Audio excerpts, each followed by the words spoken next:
What's up guys, Ethan here and welcome back to another video. In today's episode, we are going to be ranking Call of Duty competitive seasons. We're going to be going through all the recent competitive seasons dating back to the CWL era, and we are going to be ranking which competitive seasons were the best over the others. If you enjoy this video, make sure to subscribe to the channel and leave a like if you enjoy.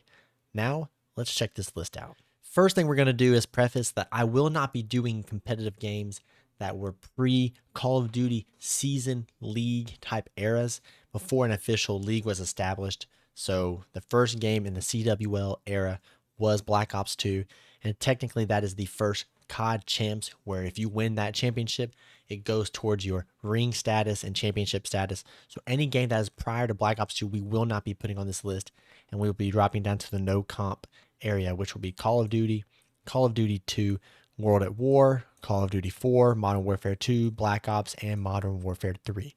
I know you might think some of those seasons had some good tournaments, some good lands, some of the legendary players started those moments, and you are true, you are correct, but they are not officially listed seasons for the Call of Duty competitive scene, and so we are only going to be ranking those. The first season that we're going to put in our D tier is going to be Call of Duty Modern Warfare 2019. This one was just kind of a weird season because COVID really didn't help it out. COVID knocked it down, is for sure on my list. But that awkward 5v5 game, it was not the best 5v5 of the two that we had. Definitely not. A lot of people didn't like the game itself. And I'm not judging based off the game only, but I am judging how it played in the competitive sense. It was the first year in the CDL, and a lot of people just kind of dogged on it for that reasons. I'm one of those as well. And ultimately, it being online for champs, it just really affected the memory of the season overall. And so definitely not one that is going to be high on this list. It was cool that Crim6 and Clay were able to get another ring for their legacy with the Dallas Empire winning. We got to see rookies such as Illy and Shotzi and a couple of other big names, Kleenex, make their debut in the league. However, ultimately, it's just still not that good of a season, and so it's going to be put in our D tier. That is going to be the only game in our D tier, and the first game that is going to kick off our C tier is going to be Call of Duty World War II. Call of Duty World War II is kind of a shock returning to the system after seeing jetpack games for the previous 3 seasons, and it was kind of just a rocky start. Teams that have a big impact on the community were not thriving, and I do think that affected overall interest and things like that. You had teams like OpTic just really falling off and not having the best season that they could have had. However, it was cool to see Evil Genius get a big championship win. Players like Aches getting another win to his legacy. Assault being able to come in as a young guy and make those kind of plays. So definitely one of the cooler seasons. Better than Modern Warfare, but not one of the S tier top seasons that we've had in Call of Duty history. Now, as someone who has cheered for FaZe for a long period of time, just always have enjoyed FaZe Call of Duty ever since the Advanced Warfare and Call of Duty Ghost season combined, kind of in that transition is when I began to like FaZe. This one kind of stings, but if you're being honest with the way I'm scaling and being unbiased, then the next C tier game will be Call of Duty Cold War. First of all, the majors at the beginning of the season being online really did hurt the overall enjoyment of watching. And also, FaZe just dominated the entire season from start to finish. You got to see the Minnesota Rocker have their awesome reverse sweep against the Toronto Ultra in Major 5. Toronto Ultra did get a major win in Major 2, but ultimately, with FaZe winning 3 of the regular season events and then Call of Duty champs, it was just a steamroll. And as much as a guy who likes FaZe Call of Duty enjoyed seeing that on an unbiased level, it was not the most entertaining Call of Duty season we had, even though Call of Duty Cold War was one of the better competitive games. Good maps, guns, balanced play. With FaZe dominating everybody, it was not the most enjoyable thing for fans to watch, and so it is going to go into the C tier category. The next game and the final game that we're going to put in the C tier category is going to be Call of Duty Modern Warfare 3. At the current time of this video, there has not been a champion in Call of Duty Modern Warfare 3 yet. Champs is approaching, but it is not here yet.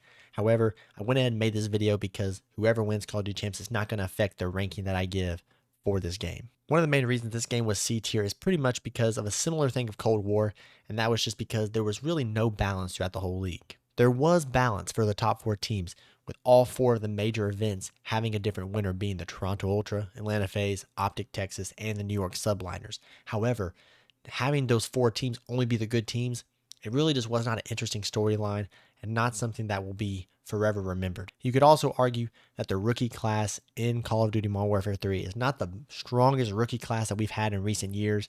When you look at other team games like Modern Warfare 2019, which had Shotzi, Illy, Kleenex, Call of Duty Cold War, which had Hydra, Insight, some of the bigger names that we see in the league today. Gwen, Estriel, Lens, these guys are good players, but they are ultimately, for being honest, as a rookie, not as impactful as some of the other rookies we've had in recent history. Therefore, overall, Call of Duty Modern Warfare 3 is going to be in the C tier category.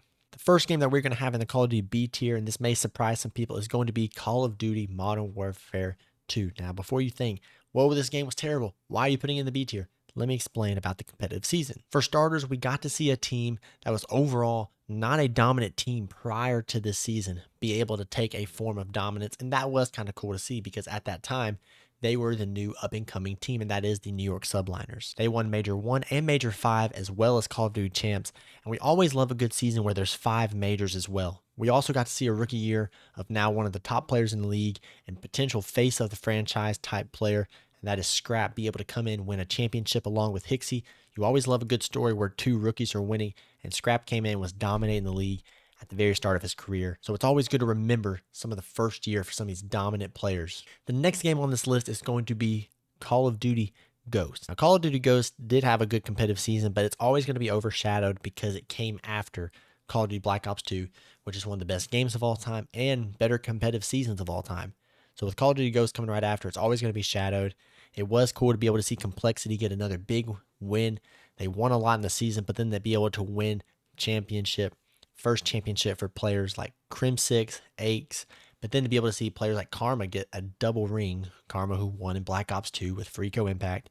It was kind of cool to be able to see their dominant start, these players who became all-time greats in the Call of Duty scene, be able to kind of get their first big win. Call of Duty Ghosts also introduced one of the other greater Call of Duty players of all time, and that is Formal. This was his rookie year in Call of Duty, came from Halo, and obviously we got to see the impact that he had in Call of Duty. So it's always cool, like I've said, to be able to look back and see some of these greats get their start right here. The next game that we're going to have in our B tier may be a shock to some people, but it's going to be Call of Duty Advanced Warfare. It is so cool to see a bunch of iconic players get their first ring. J-Cap, Clayster, Attach, they were all on this team, and it was super cool. And it's also one of the better games because it started the Jetpack era, which was a pretty good era for competitive Call of Duty. The reason it's B tier, however, is very similar to why Cold War ended up in C tier, except I do think the Advanced Warfare season was better than Cold War season. But it's because OpTic Gaming dominated every single tournament except for Call of Duty Champs. Advanced Warfare had one of those weird seasons where they had their season, the World Championship, and then continued to have more tournaments afterwards. And OpTic dominated with the roster of Crim6, Formal, Nadeshot, and Scump. And then even when they picked up Karma in place of Nadeshot, it well-rounded the dynasty, and they won before and they won after. And so essentially, it was quite crazy to see OpTic win so much. Sure, OpTic won a lot, and that's why I've compared it with Cold War. The reason it's over Cold War is because there were more tournaments. You got to see more Call of Duty played on LAN, and that's automatically going to make it better than some of the other games. However, still, it was not the best of the Jetpack games, and it still can be boring watching the same team just dominate everybody. That is going to conclude our B tier. Now it's time to jump into the A tier. Before I get attacked, I want everybody to slowly consider what I'm about to say when I put this next team in the category that it is. And that's going to be Call of Duty Vanguard in the A tier. People are bringing their pitchforks. I can hear them coming, but quickly I will explain. Call of Duty Vanguard was actually a pretty good competitive year. Sure, the game was not that good, and there's a lot of things that people didn't like about playing the game. But when you look at the competitive season that it had, it really did have a really good competitive season. Even though this wasn't his rookie year, I would still say this was the season that Draza became a superstar caliber player. We saw him in Cold War and Modern Warfare 2019, but they still were not the same. He was not that high dominating player that we began to see in Call of Duty Vanguard, where the LA Thieves went on to win champs. Two other rookie players that got their start in Call of Duty Vanguard who are still doing very well today is Pred and Sib. They were together on the Seattle Surge. We even got to see them win an event, which was super cool to see. You love to see multiple teams have a chance for the championship. We also got to see a team like the Los Angeles Guerrillas make the run that they made. Historically, they've been one of the lower level teams in the CDL era, but to be able to see them make that run that they made in Major 2 and defeat the Atlanta FaZe is still one of the biggest tournaments I'll ever remember watching. Another reason Vanguard is in the A tier is because they had a kickoff classic as well as a Pro AM classic. And the Pro AM classic was insane, allowing CDL teams to go up against challenger level teams, and to have that kickoff classic, just be able to have a kickoff tournament to celebrate the new season. It was incredibly awesome to have that many tournaments, 6 total, which is the most in the CDL era still. Now, if you also know your history, you're thinking, but there were more tournaments in the Call of Duty Modern Warfare 2019 era. Well, they were also online, and they were just not that interesting, if we're being honest. But Vanguard did have 6 LANs in their season, which is still the most in the CDL era. And then when the LA Thieves won, to be able to see players that we had been cheering for many years, like Kenny and Octane, be able to finally get their big win, and for Envoy to be able to cement himself as now a superstar player as well as Draza, it was super awesome to see and an unforgettable Call of Duty season. The next one in the A tier category is going to be Call of Duty Black Ops 2. Even though it's not the first official game that had its tournaments, it was the first official game that you could, quote, win a ring on, and is how they're counting. So this was the one that kicked it all off. It's one of the greatest games of all time, so obviously it made the competitive season super fun and super awesome to watch. We got to see a bunch of the big names help lead off the legacy that we have in competitive Call of Duty. Scump, Crim6, Karma, TP, Aches, Parasite, all these names. The list can go on and on. And then we got to see the team Farico Impact, Parasite, and Karma get their big win. It was awesome to see. Kind of cemented the legacy of Karma, or kicked off the legacy, you could say, that he began to have, now considered one of the greatest Call of Duty players of all time. So you have to put Call of Duty Black Ops 2 in the A tier category. The last team that we're going to put in A tier is Call of Duty Black Ops 4. And this was, of the two, the best 5v5 game that we had. It was kind of a special season because people knew that the franchising was coming, that the CWO was going to retire its name and pretty much take on a new form, which is the Call of Duty League. So it was very special to kind of look back and see that this is pretty much like the this is it feeling. So it really does help you have a good nostalgic feeling when thinking about Call of Duty Black Ops 4. We got to see some big name rookies come in, including the Tiny Terrors, Simp, and Abizi, to see where they had their legacy go now. It's insane to see that they won champs their first year. Now, I know that Abizi also played in Call of Duty World War II, so technically Black Ops 4 is not his rookie year, but honestly, I don't care. To say they started together makes a better storyline. We also got to see big names go against each other. OpTic versus Luminosity, Formal versus Scump. It really fed the storylines, and to see 100 Thieves kind of make their mark.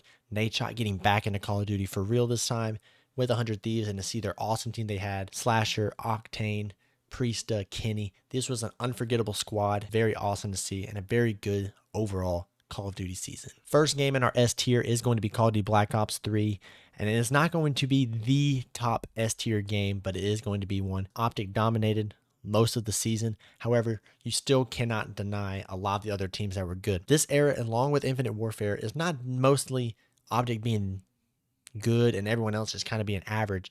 It just really shows how good OpTic was, because there were a lot of good teams that season. We still had the FaZe clan roster. We were able to have Luminosity, Rise Nation, Envious, all these huge teams with big name players. Octane, Slack, Clayster, Arcides, Prestini, Fellow, Hatch, Enable, Zuma. I mean, the list can go on. And we were able to see some high quality gameplay. JCab got his second ring. Slasher got another ring. John was able to come in as a young guy and make his name, as well as one of my favorite players of all time, Apathy, winning a ring. This will be an unforgettable year, and of course a dominated year by OpTic Gaming as well. But one of the top competitive seasons we've ever had of all time is the next one, where OpTic was able to get their win. And with that being the top of the S tier is Call of Duty Infinite Warfare. And it's very crazy to me because Call of Duty Infinite Warfare is a very hated game. It's not really regarded as a good Call of Duty game at all, but it had such a good competitive season. This was the season where players like Octane were able to take their game to a next level, Arcides, and they established themselves as just good players, as now as some of the top ARs and game players in the whole league. But we were finally able to see OpTic Gaming overcome this long drought that they had of not having a world championship, a COD champs ring.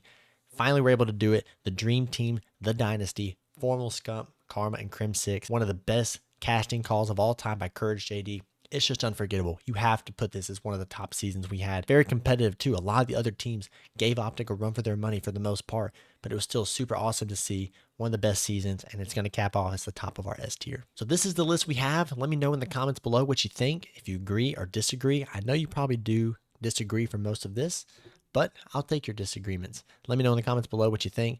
If you enjoyed this video, make sure to leave a like, subscribe for more, and I'll see you guys in the next video.